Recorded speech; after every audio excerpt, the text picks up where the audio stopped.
우리가 집에 들어갈 때는 반드시 현관문을 통과해야 되죠. 그죠? 문을 통과해야 집에 들어갈 수 있어요. 어느 건물이든지 마찬가지입니다. 이 문을 통과해야 그 건물 안에 들어가서 쉴 수도 있고 또 살아갈 수도 있는 거예요.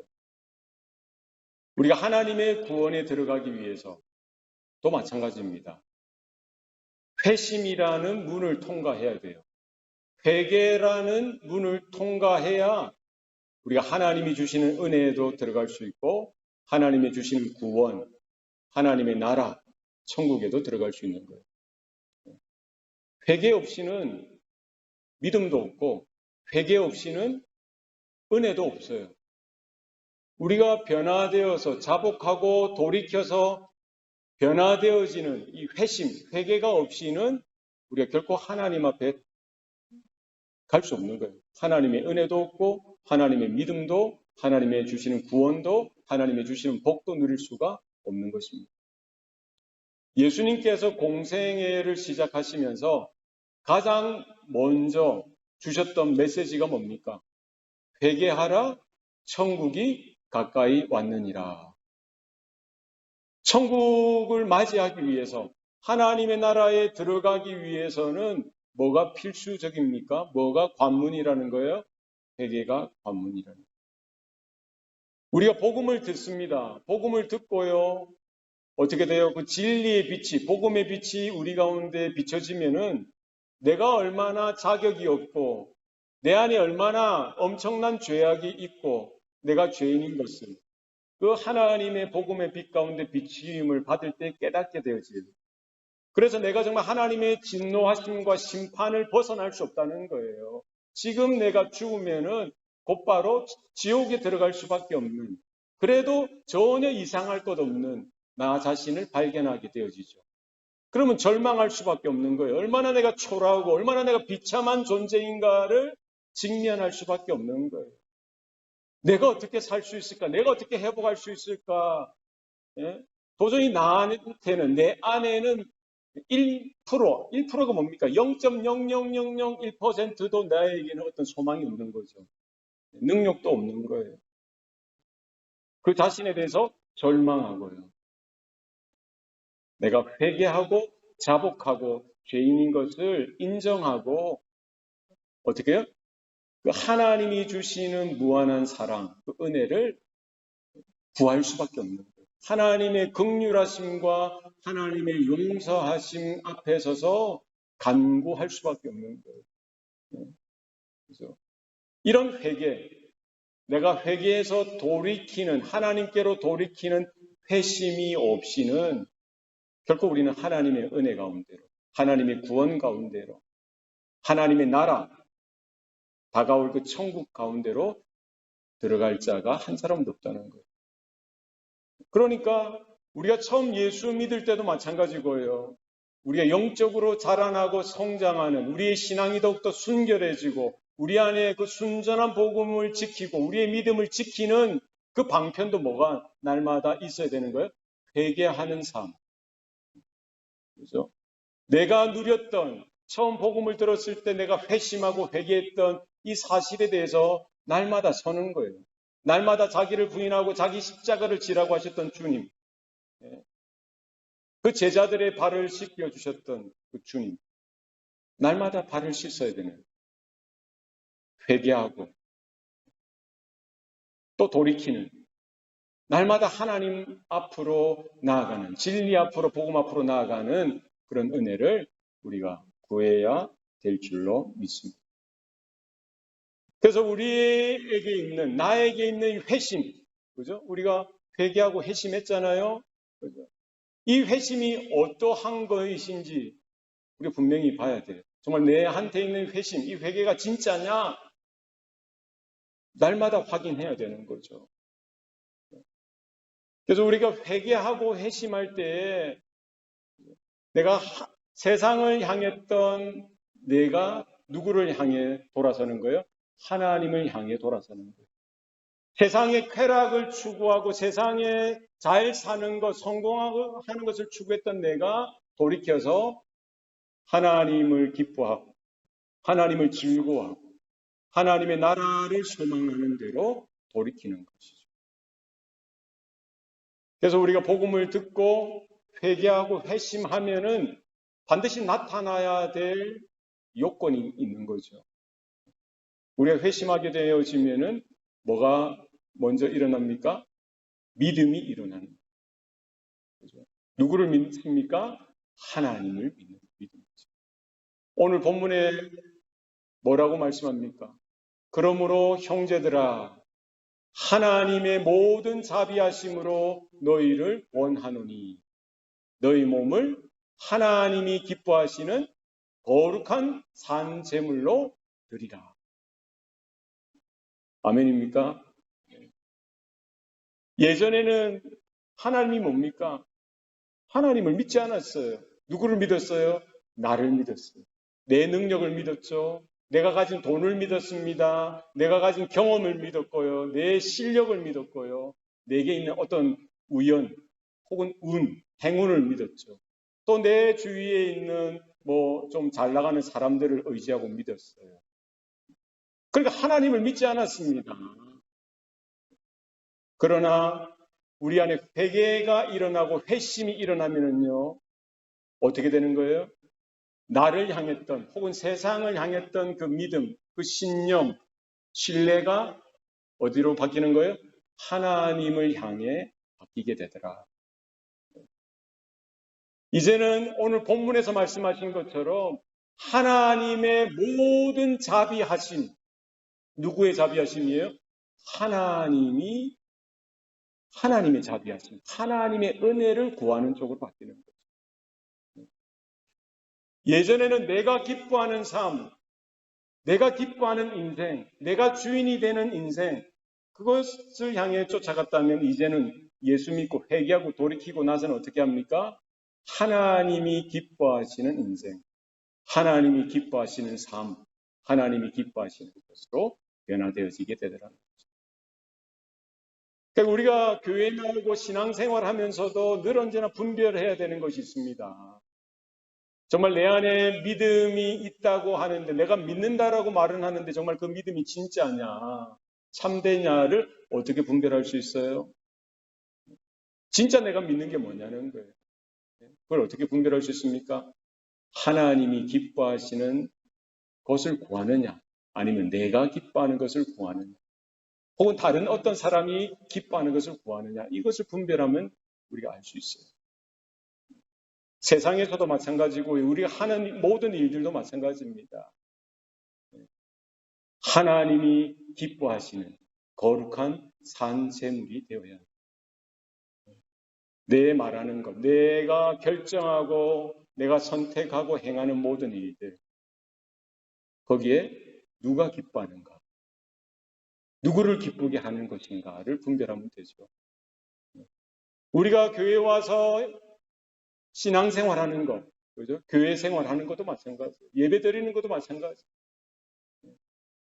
많은 사람들이 착각하는 거예요. 내가 기뻐야 되고, 내가 위로를 받아야 되고, 내가 은혜를 받아야 되고, 내 마음에 들어야 되고, 전부 다 뭐예요? 예수를 믿는다고 하면서, 회개했다고 하면서, 회심했다라고 하면서도 여전히 뭐예요? 내가. 그러면 자신에게 스스로 질문을 해야 돼요. 의심을 해야 됩니다. 의문을 가져야 돼요. 내가 가지고 있는 이 믿음이 정말 진짜냐?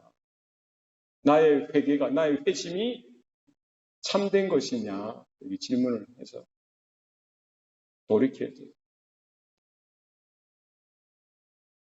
하나님을 향한 믿음.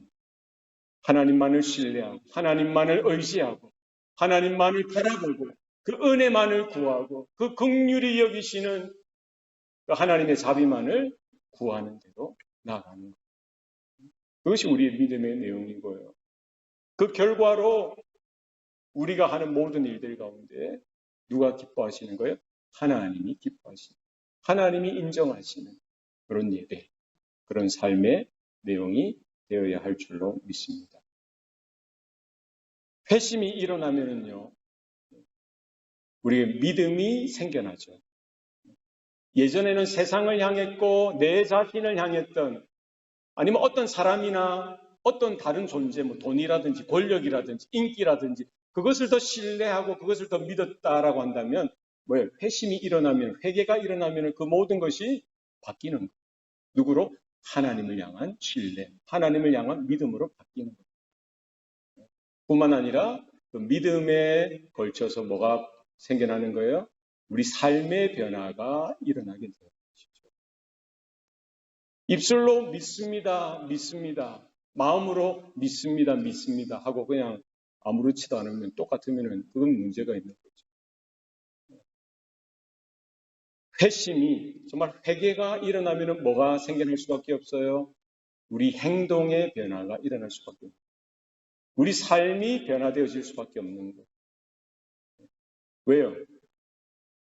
우리 인생의 주인이 바뀌었으니까 내 생명의 주인이 나로부터 나였던 그 주인 되었던 내가 주인 되었던 그 자리에서 누가 주인이 되었어요? 하나님이 주인이 되시니까. 그것을 믿는 거잖아요. 하나님이 내 생명의 주인이고 내 구원의 주인 되시고 내 인생의 주인 되시는 것을 우리 입술로 고백하고 믿는다라고 한다면 뭐가 당연히 따라올 수밖에 없어요? 그 이후에 행동으로 변화되어진 우리의 삶이 변화되어져서 나타날 수밖에 없더라는 것이죠. 가령 우리가 누군가를 미워한다면 우리 가운데 미움이 있으면은요, 미움이 그냥 마음에만 입에만 미움이 있습니까? 아니에요. 어떤 행동으로 드러날 수밖에 없어요. 여러분 누군가를 미워해 보셨죠? 해보셨어요? 네. 미우면 이게 행동으로 나타나요. 미움은 결코 감출 수가 없습니다. 예? 그렇죠. 말로라도 그 미움이 나가든지 아니면 손이 나가든지 발로 나가든지 어떤 행동으로든지 나갈 수밖에 없어요. 표현이 돼요. 그죠? 미움을 어떻게 감춰요? 마찬가지로 우리가 누군가를 사랑한다고 할 때 여러분 그 사랑이 감춰집니까? 눈빛도 달라지고요. 말투도 달라지고요. 행동이 달라질 수밖에 없어요. 여러분 사랑해 보셨어요? 누군가 지금 사랑하고 있습니까? 사랑하면 바뀌어요. 행동이 바뀌는 거예요. 여러분 손주를 사랑할 때도 마찬가지죠. 여러분의 남편이나 아내를 사랑할 때도 마찬가지고요. 누군가 사랑할 때 뭐가 바뀐다? 말이 바뀌고 행동이 바뀌더라.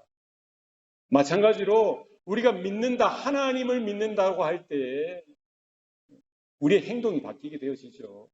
정말 지옥이 있고 천국이 있다는 사실을 믿는다고 하면은 우리가 이렇게 살 수 있는 게 정상이냐 이게 질문을 해봐야죠. 변화되어질 수밖에 없는 거예요. 하나님의 심판이 있는 것, 이 사실에 대해서 믿으면은 뭐가 바뀌게 돼요? 거기에 대한 나의 반응, 행동이, 삶이 변화되어질 수밖에 없더라 하는 것이죠. 오늘 본문에도 분명히 말씀합니다. 너희 몸을 하나님이 기뻐하시는 거룩한 산 제물로 드리라. 뭐를 드리라는 거예요? 몸을 드리라는 거예요. 주님 믿습니다, 믿습니다. 이것으로 부족한 거예요. 그냥 생각으로만 믿습니다, 믿습니다. 이게 아니라 뭐로? 너희 몸을, 저와 여러분의 몸을 하나님이 기뻐하시는 거룩한 산제물로 드리라.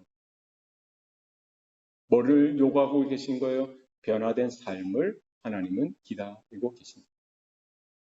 순종하는 삶, 우리의 행동이 바뀌어지는, 왜? 우리의 안에 생명이 일어났으니, 내 존재가 변화되어졌으니까 거기에 따른 삶으로 변화되어질 것에 대해서 분명히 오늘 로마서는 우리에게 말씀하고 있는 것이죠. 삭개오는 세리장이었죠.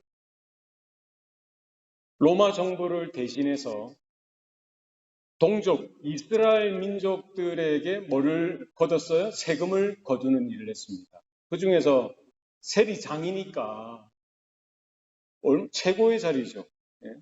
여러 세리들이 있는데 그 세리장이니까 얼마나 아주 억척스럽게 돈을 거뒀겠어요. 이스라엘 사람들은 세리라고 하면은 다 죄인 취급했어요. 왜요? 자기들의 피와 같은 돈을 그것도 억척스럽게 걷어서 로마에게 바치고 또 그 차익을 자기가 또 자기 배를 부리고 하니까 얼마나 우리나라 일제시대 때 따지면 뭐예요? 친일파, 매국노죠, 매국노. 일본 앞잡이처럼 로마 앞잡이 노릇을 충실하게 했던 사람이 뭐예요? 세리. 그러니까 이스라엘 사람들은 세리를 사람 취급 안 하죠. 다 죄인 취급하죠. 짐승 취급했어요. 누구도 세리에게 다가가는 법이 없습니다. 누구도 세리에게 반갑게 인사하는 사람이 없어요. 어쩔 수 없이 만나야 되면은 짧게 빨리 끝내고 헤어지려고 하지. 그 세리하고 뭐 친하게 지내고 말을 쏟고 같이 밥을 먹고 뭐 커피를 뭐 마시고 차를 마시고 뭐 이런 거 없었어요. 경멸하는 시선, 저 죄인, 비열한 것들, 돈밖에 모르는 것들, 죄인들 이렇게 다들 생각했죠. 그런데 세리장 삭개오가 예수님을 만났어요. 예수님께서 그 삭개오를 부르셨어요. 삭개오야, 삭개오야, 내려오너라. 내가 오늘 너희 집에 유하여야겠다. 삭개오가 예수님을 만나니까 자기가 돈을 사랑했고 자기 민족 이스라엘을 괴롭혔고 못된 짓 했던 것이 어떻게 회개가 일어났어요. 회심이 일어난 거예요. 예수님을 향한 믿음이 생겨나게 되어지고요. 그 삶이 변화되어지게 되더라고요. 행동이 바뀌어지게 되더라는 것이죠. 삭개오는 예수님에게 이렇게 고백합니다. 주님, 내 재산의 절반을 가난한 자들에게 주겠사오며 혹 내가 토색한 일이 있거든 4배나 갚겠나이다. 세리는 누구입니까? 돈을 사랑했던 사람이에요. 돈을 피를 뽑듯이 아주 짜내듯이 기름을 짜내듯이 그렇게 돈을 끌고 모아서 로마에게 바치고 또 자기가 상당한 양의 돈을 이렇게 날마다 끌어모으고 했던 사람이죠. 돈이 최고의 가치입니다. 돈이 자신의 인생의 삶의 이유고 목적이었어요. 그랬던 그가 자기의 생명과도 같은 돈, 자기의 피와도 같은 돈, 그거를 주님 보니까 아무것도 아니라는 걸 깨닫게 되어지죠. 그리고 뭐라고 합니까? 자기 재산의 절반을 가난한 자들에게 다 주겠다. 그리고 토색한 일이 있다는 건 뭐, 토색이 뭡니까? 빼앗아 취한 것을 이야기하죠. 부당하게 더 취한 것을 이야기합니다. 속여서 취한 것을 이야기하는 거예요. 부정한 방법을 취해서 사용해서 얻었던 소득을 이야기하는 거예요. 그럼 대부분 모았던 돈이 다 토색에서 얻은 돈들이죠. 어떻게 정당한 방법으로 자기가 그 돈을 모았겠어요. 그런데 어떻게 하겠다고요? 토색한 일이 있으면 4배나 4배나 갚겠다는 거예요. 그러면 절반은 가난한 자에게 주고 절반이 남았어요. 근데 4배를 갚겠다고 하니까 거의 모든 돈을 다 그냥 포기하고 나눠주겠다는 거죠. 이게 어떻게 가능합니까? 돈이 전부인 줄 알았어요. 세상이 전부인 줄 알았습니다. 자신의 욕망과 욕심을 채우는 그 물질이 전부인 줄 알았는데 예수님을 만나고 보니까 예수님의 말씀을 들으니까 그게 전부가 아니라는 거예요. 그거는 일시적이고요. 조건적이고 상대적인 만족을 줄 수밖에 없는 거라는 거죠. 바로 그 예수님이 하나님이 그분이 주시는 그 은혜가 그 하나님의 나라와 영생에 대한 소망이 생겨나게 되어지고 영원한 가치를 주님의 말씀을 통해서 발견하게 되어지고 자신이 얼마나 잘못된 삶을 살았는지를 깨닫고요.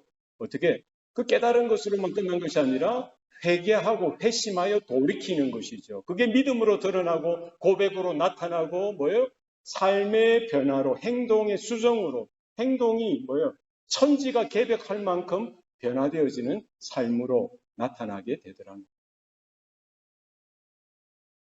요한 웨슬레가 유명한 목사님이죠. 유명한 부흥사이기도 하죠. 이런 말을 했어요. 회개, 회심, 뭐가 진짜냐. 돈주머니가 회개하지 않으면 그건 진짜 회개가 아니라는 거예요. 이게 무슨 말입니까? 우리의 가치관, 우리의 생각, 이게 뭐예요? 세상을 사랑하고 물질을 사랑하고 이 땅의 것을 사랑하는 나의 마음이 어떻게 변화되어지는 것으로 나타나느냐. 뭐요? 물질의 승리로 보면 알 수 있다는 거죠. 그죠? 우리의 선택과 결정, 우리의 행동의 그 열매를 보면 알 수 있다는 것이죠. 우리의 관념과 생각과 말로서만 회개합니다, 믿습니다. 이것이 진짜 믿음이 될 수 없다는 거예요. 초대교회 성도들은요, 믿습니다. 예수님 믿습니다. 그 믿음 때문에 뭐예요? 돈이 뭡니까? 직장 없어지 그게 문제가 아니에요. 자기 목숨까지 죽임을 당하고 순교하는 자리에서도 결코 타협하지 아니하고 양보하지 아니하고 믿음의 무게가 그 정도로 무거웠다는 거예요. 믿음의 고백의 그 무게가 그 정도로 무거운 거예요. 오늘날 저도 그렇고 우리들의 모습은 뭐예요? 믿습니다, 믿습니다 하면서도 전혀 값싼 은혜, 가벼운 그 고백, 자기가 불리하면은 늘어져 돌이키고 돌아가고 자기 편한 대로, 내 편한 대로 여전히 그렇게 신앙생활하는 나의 모습, 우리의 모습. 오늘 말씀 앞에 우리가 서야 됩니다. 너희 몸을 하나님이 기뻐하시는 거룩한 산 제물로 드리라. 우리 안에 행동이 변화되어지는, 삶이 변화되어지는 그와 같은 내용이 우리 안에 발견되어지고 나타날 수 있기를 소원합니다. 우리 안에 회심이 일어나면은요, 믿음이 생겨난다고 했죠. 그리고 행동이 변화되어진다고 했어요. 그리고는 우리의 소속이 새로워집니다. 오늘 본문 말씀에 이는 너희가 드릴 영적 예배니라. 아멘입니까? 우리가 예수를 믿으면은 그냥 나 한 사람 예수 믿고 그냥 천국 가는 거, 이 개념이 아니에요. 그죠? 이 구원, 우리가 말하는 이 구원, 예배, 이 모든 것은 공동체의 개념이 있어요. 하나님께서 아브라함을 불러주셨죠. 그러나 그 아브라함 그 한 사람이 아니라 아브라함의 후손들, 그 이스라엘 민족, 이스라엘 백성, 공동체를 불러주십니다. 하나님 앞에 제사로 나아갈 때 뭐예요? 제사장 한 사람, 어떤 왕 한 사람이 제사 드리고 예배 드리는 것으로 끝난 게 아니라 그 제사에 누가 참여합니까? 모든 이스라엘 민족이 참여하는 거예요.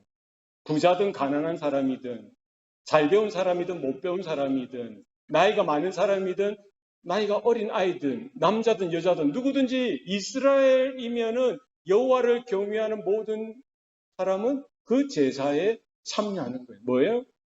공동체로 하나님이 부르셨다는 거예요. 그러니까 우리의 구원은요, 나 한 사람 예수 믿고 천국 가는 이 개념이 아니라 나로 인해서 우리의 가정이 구원을 받고 나로 인해서 우리 친척과 친구들이 구원을 받고 나로 인해서 우리가 속한 그 공동체의 많은 사람들이 이웃들이 하나님 앞에 나아오도록 부르심을 받는 것. 이 구원의 하나님의 뜻이라는 것이죠. 예배도 마찬가지입니다. 나 혼자 예배 드리는 것은 없습니다. 네? 착각하시면 안 돼요. 그래서 예전에 일본에 우찌무라 간조라는 신학자가 있었죠. 그죠? 이 신앙의 개인주의를 이야기해서요. 혼자 잘 믿으면 된다 이렇게 주장한 거죠. 물론 그것도 이제 어느 정도 맞을 수 있죠. 그러나 그게 전부가 아니래요. 아니에요. 뭐예요? 오늘 본문에도 보면은 그러므로 형제들아, 누구를 형제여 자매여 한 사람 개인을 부르는 게 아니라 누구를 형제들아 다수를 부르는 거예요. 교회 전부를 향해서 말씀하고 있는 것입니다. 내가 하나님의 모든 자비하심으로 너를 권하노리가 아니고 너희를 권하노리. 단수가 아니라 복수를 사용했어요.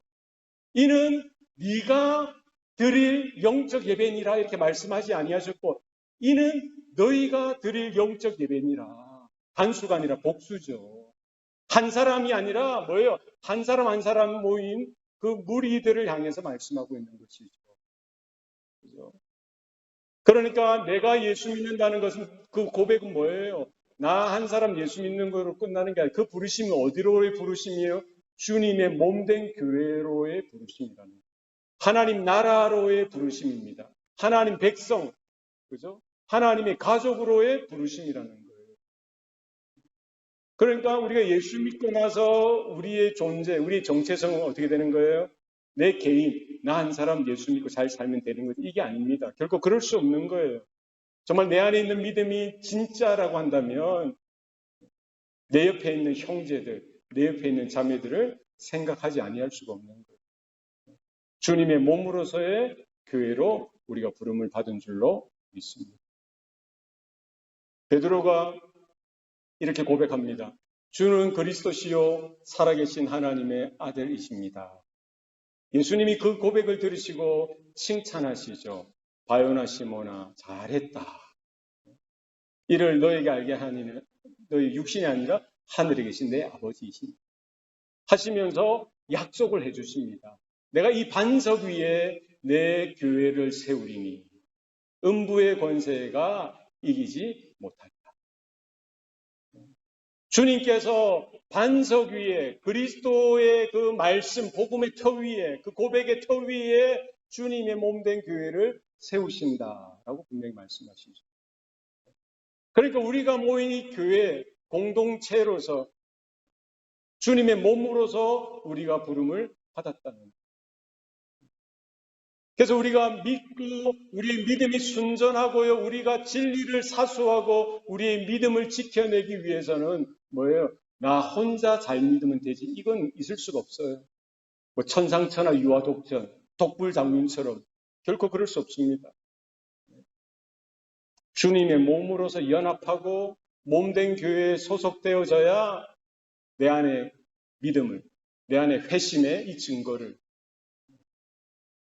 신앙의 삶을 우리가 지켜낼 수 있고요. 그렇게 믿음으로 이겨낼 수 있게 되어지는 것이죠. 우리가 복음을 듣고 회심이 일어날 때에, 회개하고 돌이키는 그 회심의 일들이 일어날 때에 우리에게 믿음이 생기고요. 또 우리의 행동의 변화, 하나님 앞에 순종하고 우리의 삶의 변화가 일어난다고 했습니다. 그리고 우리의 소속, 과거에는 우리가 죄에 속하고 세상에 속하고 마귀에게 소속되어졌다고 한다면 우리가 회심하고 돌이키고 나서는 이제는 뭐예요? 하나님의 거룩한 존재로, 하나님의 의에 하나님께 속하고 그리스도께 속한 자로 변화되어지고요. 주님의 몸된 교회에 소속되어지는 존재로 바뀌게 되어진다는 사실이죠. 그래서 오늘날에 보면은 예수 믿는 것이 너무나 쉬운, 예수 믿는 것이 너무나 가벼운 그런 시대를 우리가 살고 있는 것 같아요. 누구든지 교회 오면은 환영합니다. 그죠? 근데 예수 믿을래요 하면은 다 환영하고, 4주든 6주든 혹은 12주든 멤버십 클래스 코스를 들으면은 다 그냥 교인으로 이렇게 수료증을 주고 인정을 해주죠.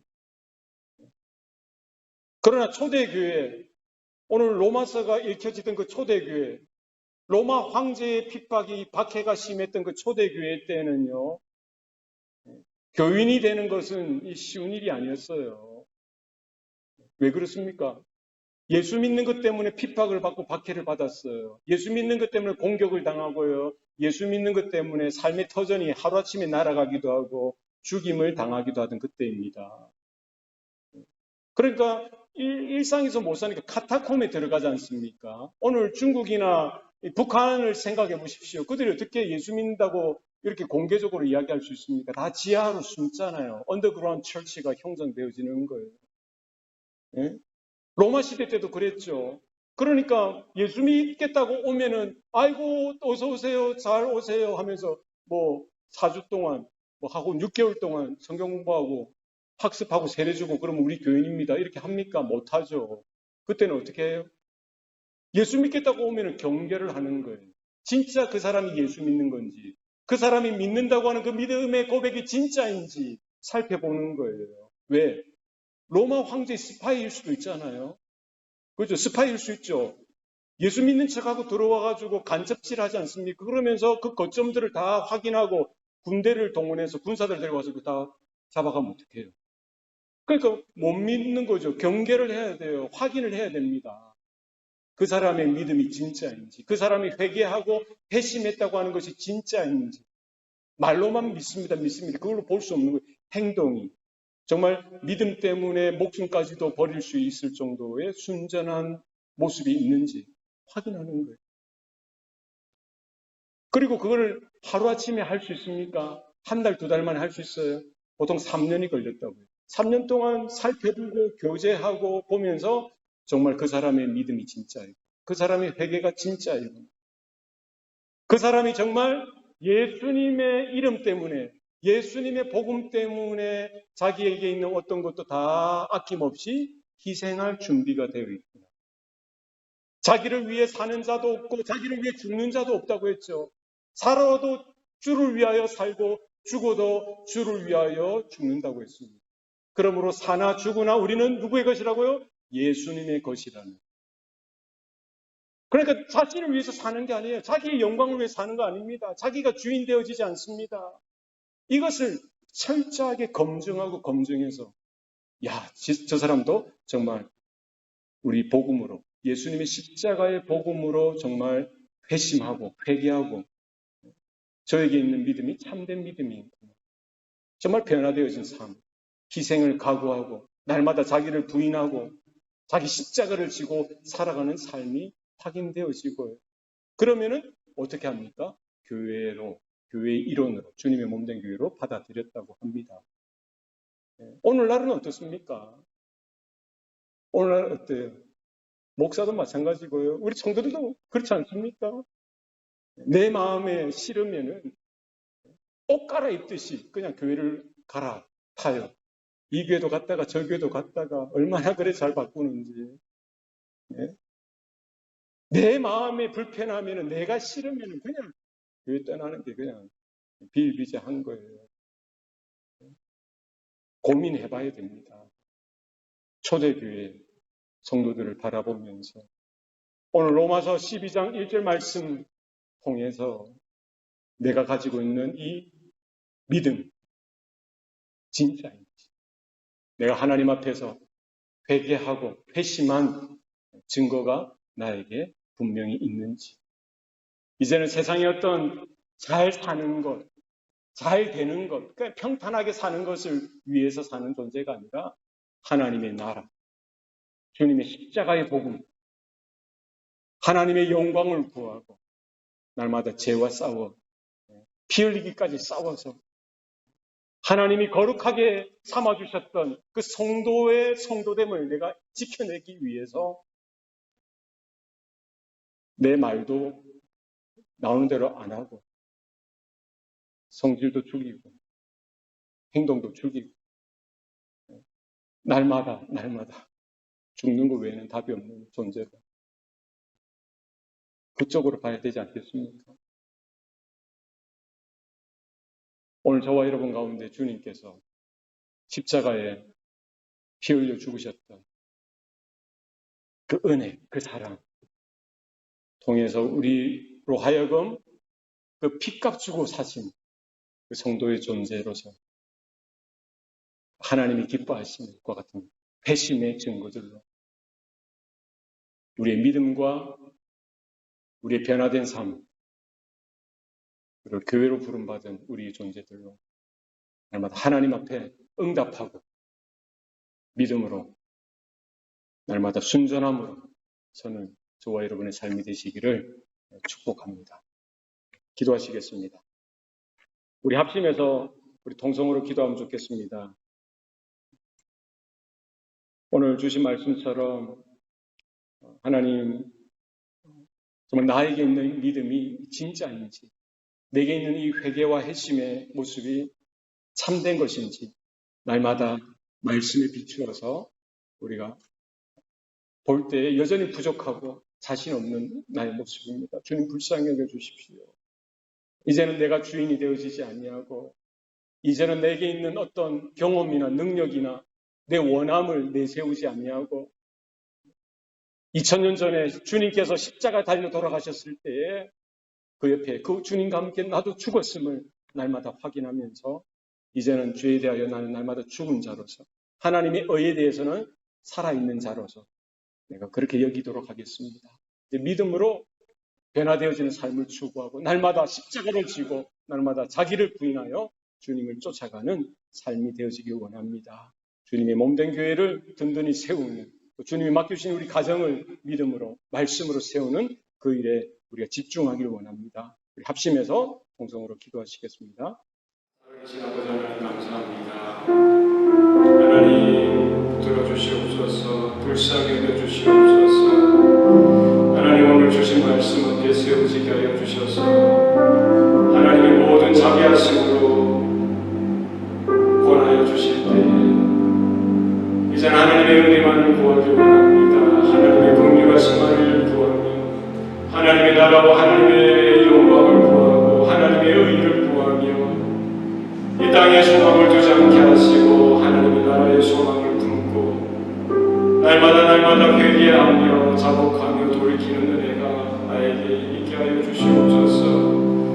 교회를 지키게 하시고 맡겨주신 가정을 말씀으로 진리로 거룩하게 지키게 하여 주시고 하나님의 기뻐하시고 하나님의 온전케 하신 뜻을 쫓아서 주님 오늘도 내 몸을 하나님이 기뻐하시는 산제물로 하나님 드려지게 하여 주시옵소서.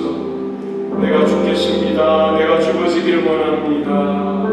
이제는 내 자아가 내가 나의 인생의 주인이 아니라 날마다 내 자아는 이제 병든 자는 십자가를 못 박게 하여 주시옵소서. 내 안에 그리스도께서 사시는 은혜가 내 안에 그리스도께서 역사하시는 일들로 나타날 수 있도록 주님 도와주시옵소서. 이제는 죄에 소속되어진 자로서 마귀에게 속한 자로 사는 것이 아니라 아버지의 의 가운데 소속되어지고 십자가에 달려 하나님께 속해 있는 자로 그리스도의 은혜 가운데 거하는 자로 세워지게 하여 주셔서 우리의 생각과 우리의 선택과 우리의 말과 행동이 변화되어지게 하시고 하나님의 기뻐하시는 거룩한 산제물로 주님 삼아 주시옵소서. 살아계신 아버지 하나님, 오늘도 우리에게 은혜 주시니 감사합니다. 이제는 내 안에 정욕이나 내 욕망이나 내 원함을 쫓아 살지 않겠습니다. 날마다 내 자아는 십자가에 못 박힌 존재로 보게 하시고 이제는 내가 사는 것이 내 안에 그리스도께서 사시는 그 은혜가 우리 가운데 있게 하여 주시옵소서. 내 몸을 하나님이 기뻐하시는 거룩한 산제물로 드리기를 원하오니 하나님 우리에게 은혜를 베풀어 주시사 날마다 자기를 부인하고 내가 달린 내 십자가를 지고 주님을 따라갈 수 있도록 주님 우리의 예배를 주장하시고 우리의 가정과 우리의 개인적인 삶을 주님 다스려 주시옵소서.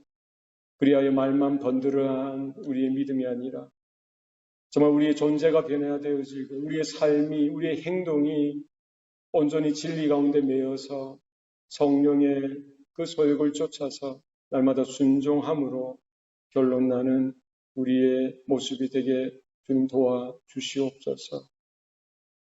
아버지의 영광만 구하게 하시고 하나님의 나라와 하나님의 의만 드러날 수 있도록 주님 간섭하시고 다스려 주시옵소서. 모든 것 감사드리옵고 예수님 이름으로 기도드리옵나이다. 아멘.